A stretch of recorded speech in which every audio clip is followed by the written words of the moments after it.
আমি জল ঢোড়াও নই, বেলে বোড়াও নই, আমি একটা কোবরা, গোখরো। আমি জল ঢোড়াও নই, বেলে বোড়াও নই, আমি জাत गोखरो। हेलो दोस्तों, आज हम बात करेंगे कि मिथुन चक्रवर्ती की एंट्री ने शुभेंदु अधिकारी के सामने चुनौती कैसे खड़ी करती है। मिथुन चक्रवर्ती भी बंगाल में बीजेपी के लिए शुभेंदु अधिकारी जैसे ही कारागार हथियार है, लेकिन संघ प्रमुख के घर जाकर मिलने से लेकर प्रधानमंत्री नरेंद्र मोदी के मंच तक मिथुन को शुभेंदु से ज़्यादा भाव मिला है। जी हाँ, मिथुन चक्रवर्ती और शुभेंदु अधिकारी दोनों ही मिलते जुलते मकसद और असाइनमेंट के साथ बीजेपी ज्वाइन किए हैं, लेकिन ऐसा क्यों लगता है कि दोनों को थोड़ा अलग अलग ट्रीटमेंट मिल रहा है। शुभेंदु अधिकारी को केंद्रीय गृह मंत्री अमित शाह की रैली में बीजेपी ज्वाइन कराया गया, जबकि मिथुन चक्रवर्ती को प्रधानमंत्री नरेंद्र मोदी की ब्रिगेड ग्राउंड की सबसे बड़ी जनसभा में। मिथुन चक्रवर्ती और शुभेंदु अधिकारी दोनों ही पश्चिम बंगाल में खास लोकप्रिय हैं। मिथुन चक्रवर्ती की बंगाली समाज में अच्छी पैठ है, तो कोलकाता से करीब 120 किलोमीटर दूर हल्दिया में हाल के दिनों में अलग ही नज़ारा देखने को मिला है। बड़े बड़े बैनर लगाए गए हैं जिन पर बंगला में लिखा है आमार दादर अनुगामी, यानी हम दादा के अनुयायी हैं। इलाके में जगह जगह शुभेंदु अधिकारी के तस्वीर वाली टी शर्ट पहनकर भी समर्थक सड़क पर घूमते फिर रहे हैं, और ये तब से हो रहा है जब शुभेंदु अधिकारी तृणमूल कांग्रेस छोड़े भी नहीं थे। ऐसा क्यों लगता है कि शुभेंदु अधिकारी के मुकाबले मिथुन चक्रवर्ती को बीजेपी में कुछ ज़्यादा ही भाव मिल रहा है।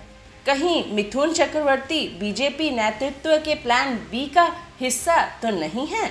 मिथुन चक्रवर्ती भी आखिरकार बीजेपी के हो गए हैं, ठीक वैसे ही जैसे कभी ममता बनर्जी के पार्टी तृणमूल कांग्रेस के रहे शुभेंदु अधिकारी ने भगवा धारण कर लिया है। मिथुन चक्रवर्ती भी तृणमूल कांग्रेस की तरफ से राज्यसभा सांसद रह चुके हैं। मिथुन चक्रवर्ती भी बीजेपी के लिए वैसे ही बड़े काम की चीज़ है जैसे शुभेंदु अधिकारी, क्योंकि दोनों ही ममता बनर्जी को कमज़ोर करने के लिहाज से बीजेपी के लिए कारगर हथियार साबित हो सकते हैं। ये समझाना मुश्किल है कि मिथुन चक्रवर्ती और शुभेंदु को बीजेपी की ज़रूरत रही या फिर बीजेपी को इन दोनों की, क्योंकि दोनों ही घोटालों के साए में आगे पीछे जांच एजेंसियों के नेटवर्क में पाए जा चुके हैं। नोटिस पाने वाले में शुभेंदु अधिकारी भी शुमार रहे हैं, तो मिथुन चक्रवर्ती की पूछताछ के लिए पेशी भी हो चुकी है। ये भी मालूम ही है कि मिथुन चक्रवर्ती और शुभेंदु अधिकारी दोनों को ही खड़े होने के लिए एक सहारे की सख्त ज़रूरत तो थी ही। अपनी अपनी ज़रूरत के हिसाब से दोनों को एक एक ठिकाना चाहिए था, और वो मिल भी गया। मोदी जी श्रमिक स्पेशल दिएছিলেন बिना पैसा ट्रेन, আর আপনি কি বলেছিলেন করোনা এক্সপ্রেস আসছে। ভুলে গেছে মাইগ্রেন্ট লেবারের পরিবারের লোকেরা, কেউ ভুলে যায়নি, সবাই মনে রেখেছে। मिथुन चक्रवर्ती की तुलना में देखें तो शुभेंदु अधिकारी के पास अपनी नई पार्टी बनाने का रास्ता भी खुला था, लेकिन उससे वो शोहरत तो नहीं ही मिलती जितनी अभी बीजेपी की बदौलत मिल रही है। शुभेंदु अपनी राजनीतिक पार्टी बनाकर क्षेत्रीय स्तर पर ममता बनर्जी को अपने इलाके में चैलेंज कर सकते थे, लेकिन जो ताकत अभी बनी हुई है उसके लिए तो तरस कर ही रह जाते। तब तो शायद ममता बनर्जी से अपने आमने सामने से सीधे सीधे दो हाथ करने से भी परहेज किए होते। तब हो सकता है परहेज कर पाने का अधिकार भी होता। अभी तो चाह कर भी कुछ नहीं पाए होंगे। अब तो बीजेपी जैसे जैसे नचा रही होगी, नाचते रहने की मजबूरी हो चली है।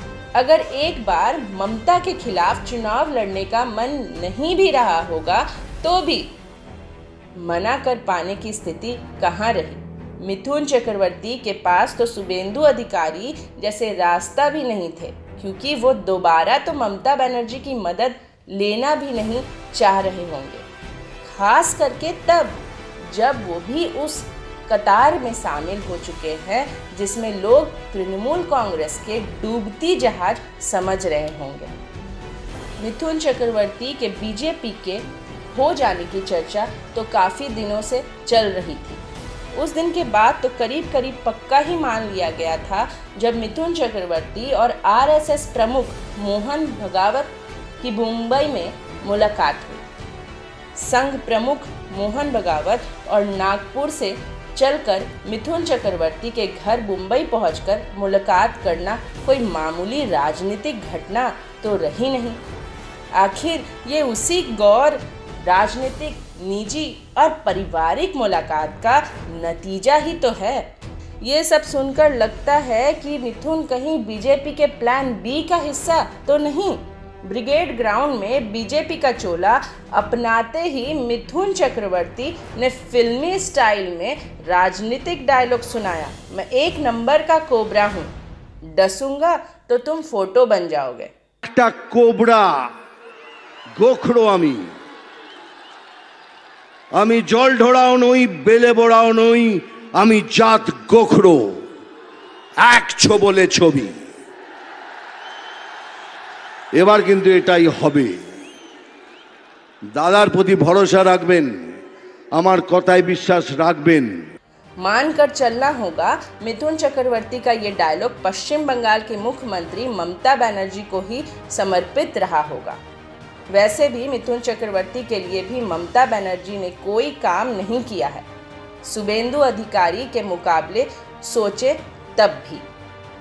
मिथुन चक्रवर्ती ने कहा, अगर किसी का हक कोई छीनेगा तो मैं खड़ा हो जाऊंगा। मिथुन चक्रवर्ती ने ये भी कहा, मैं जब 18 साल का था तभी से गरीबों की मदद करना चाहता था, आज ये सपना पूरा होने जैसा लग रहा है। समझा जा सकता है मिथुन चक्रवर्ती का नक्सली रूप और फिर ममता बनर्जी के भेजने पर राज्यसभा पहुंचना और चिट फंड घोटालों में फंसने के बाद सांसद से इस्तीफा देकर चले जाना आखिर अधूरे सपना जैसा ही तो है। शुभेंदु अधिकारी और मिथुन चक्रवर्ती के बाद अब सिर्फ सौरव गांगुली के बीजेपी ज्वाइन करने पर सस्पेंस बना हुआ है। सौरव गांगुली को लेकर शुरू से ही धरना बन चुकी है कि वो ममता बनर्जी के खिलाफ बीजेपी का सबसे बड़ा चेहरा हो सकता है। हो भी क्यों ना।